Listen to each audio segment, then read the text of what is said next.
Fir'aun ini didakwai 10 tahun oleh Nabi Musa alaihissalam. Setiap hari didakwain, tetap menolak. Saya simpulkan di akhir hidup Fir'aun, pada saat dia mau meninggal, ada 3 kejadian besar merupakan tanda-tanda paling besar dari Allah SWT kepada Fir'aun. Tapi subhanallah, tekak, keras kepala, nggak mau masuk Islam, nggak mau beriman pada risalah Nabi Musa alaihissalam, maka Allah tenggelamkan sekalian. Kejadian yang memuncak adalah yang pertama, waktu Fir'aun lihat Musa alaihissalam terus mendakwai, setiap hari bertambah pengikutnya, maka dia bilang, hai Musa, saya yakin kau penyihir. Musa udah bilang, saya bukan penyihir. Tongkatmu bisa berubah jadi ular, ini mukjizat dari Allah. Tanganmu bisa mengeluarkan cahaya, karena Musa alaihissalam kalau tarik dari bawah ketiaknya, tangan kanannya keluar cahaya terang sampai silau, matanya Fir'aun bisa melihat. Tetap dia bilang itu sihir.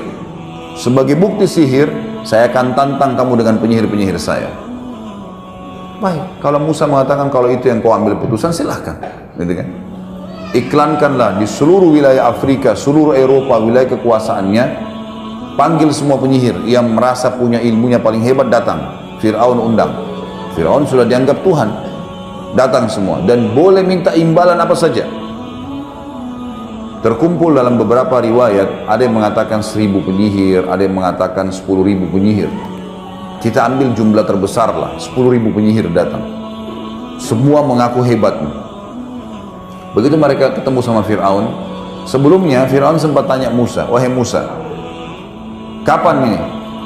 Pertandingan kita kapan nih? Antara kamu dengan penyihir-penyihir saya. Musa alaihissalam tahu ada satu hari dulu, di zaman itu namanya hari zina, Yaumuz Zina, dalam Al-Quran dikatakan. Hari zina ini Bapak Ibu sekalian adalah hari di mana Fir'aun keluarkan singgasananya di depan halaman istananya, lalu orang-orang pada datang menyembah dia, semua yang nyembah dikasih apa yang dia minta. Seperti itulah. Sama dengan Namrud, mirip. Tapi ini ada hari memang ditetapkan setiap bulan, hari itu dikenal dengan hari zina, gitu kan. Bukan perzinahan ya, tapi zina ini bahasa Arab dalam makna lain artinya perhiasan. Karena Fir'aun mengeluarkan singgasananya penuh dengan perhiasan-perhiasan emas, kemewahan yang luar biasa, supaya memukau dan orang makin yakin dia Tuhan. Kata Musa, hari zina saya akan tantang kamu hai Fir'aun, pada saat kau lagi dianggap Tuhan itu, gitu. Baik, Fir'aun dengan sombongnya mengatakan baik, kumpul semua orang. Dan pada saat itu memang lagi berkumpul banyak orang. Beberapa athar menyebutkan sampai puluhan ribu orang berkumpul. Kumpul semua orang. Lalu datanglah penyihir-penyihir ini lalu berkata kepada Fir'aun, wahai Fir'aun, apa balasan kami nih kalau kami menang? Kata Fir'aun, apa saja yang kalian minta, dan kalian akan menjadi orang-orang pendekat saya, dia menjadi penasihat-penasihat saya, mau apa saja bisa dapat. Lalu kata mereka, mana lawan kami? Kata Fir'aun, itu sana 2 orang, Musa dan Harun. Mereka bilang, cuma 2 orang itu yang kita lawan. Penyihir-penyihir dengan sombongnya menantang, cuma 2 orang, lalu untuk apa semua penyihir ini? Kata Fir'aun, bunuh dulu dia, hilangkan orang ini, baru kau bisa dapat. Tidak usah anggap remeh.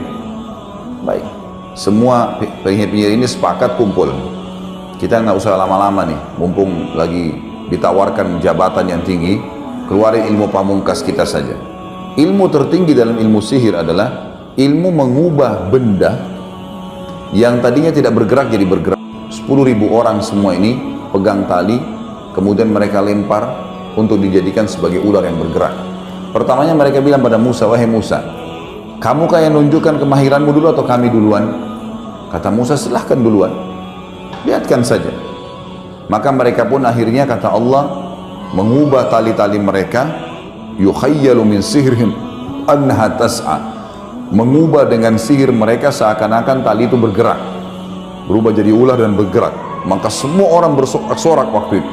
Luar biasa ini kejadiannya, dan banyak puluhan ribu orang yang menyaksikan. Fir'aun pun dengan banggahnya duduk di singgasananya melihat kejadian tersebut. Nah, ini sudah luar biasa, 10.000 lawan 2 orang nggak mungkin. Sempat Nabi Musa alaihissalam dalam Al-Quran dikatakan fa'aujasa fi nafsi khifatan Musa. Musa alaihissalam sempat takut sejenak, sebentar, ragu nih. Lalu Jibril datang mengatakan, kulna la takhaf, kami berkata kepadanya, jangan kau takut, innaka antal a'la, kau pasti menang.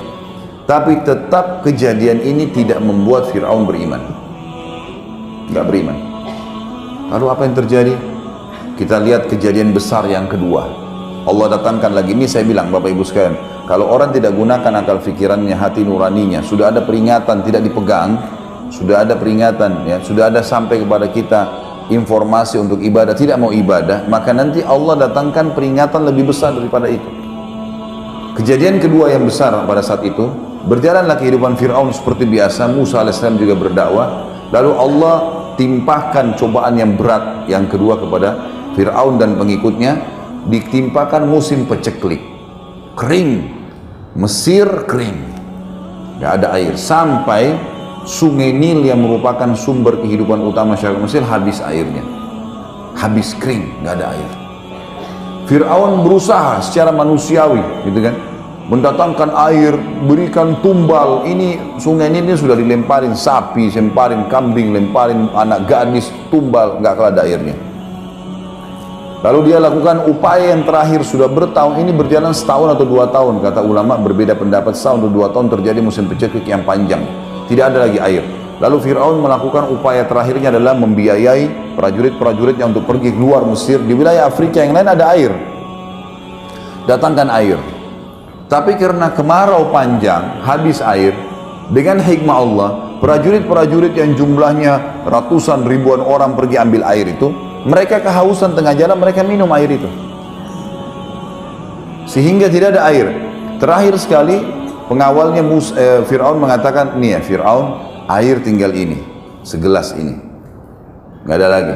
Ini habis anda minum, nggak ada lagi air, sudah habis. Sudah tidak ada lagi, upaya semua sudah dilakukan, tidak ada yang ditinggalkan, semua uang sudah dikeluarkan, tenaga sudah dikirimkan, tumbal-tumbal, kembang 7 warna sudah dilempar, segala macam, nggak ada manfaatnya. Fir'aun bilang, ini lucunya Tuhan bermusyawarah nih.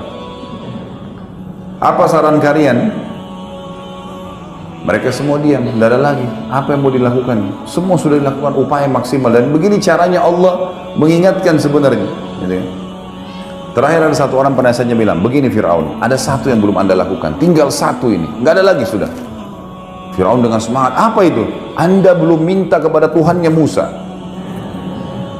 tinggal itu tuh yang belum. Yang lain semua sudah kita usahakan. Maka dengan semangat dia mengatakan, baiklah, panggil Musa. Dengan hikmah Allah, Musa alaihissalam dengan orang-orang beriman ini tinggal di satu lokasi, gitu kan, di wilayah Mesir juga, di pinggiran Mesir ada sumur, airnya banyak. Jadi orang beriman subur saja, nggak ada masalah. Dan Fir'aun tidak tahu kalau ada sumur di situ. Musa alaihissalam hidup makmur, nggak ada masalah. Datang Musa alaihissalam ke istana. Fir'aun tidak mau tunjukin ya kelemahannya. Lalu dia bilang, wahai Musa, kau mengaku punya Tuhan yang bisa mampu mengerjakan apa saja. Bukan begitu? Kata Musa, iya benar. Baik, sekarang kau tahu Mesir lagi ditimpa peceklik, panas, sungai Nil pun habis airnya. Ini masyarakat kehabisan air. Kalau Tuhanmu bisa turunkan hujan dari langit, maka saya akan beriman. Musa alaihissalam senyum berkata, wahai Fir'aun, betul yang kau ucapkan ini? Kalau Allah Tuhanku, diulangi begini, Tuhanku dan Tuhanmu Allah menurunkan air dari langit dan hilang nih masalah di Mesir, kau akan beriman? Kata Fir'aun, kalau Tuhanmu turunkan hujan dari langit yang saya tidak bisa lakukan, tentu saja. Dan ini jadi saksi semua nih, orang-orang dayang-dayangnya, perdana menterinya, semua jadi saksi semua. Di depan mata Fir'aun, Musa alaihissalam angkat tangan mengatakan, ya Allah, zat yang telah menahan turunnya hujan untuk masyarakat Mesir. Jadi bahasanya jelas, ini yang menahan hujan kamu ya Allah, gitu kan?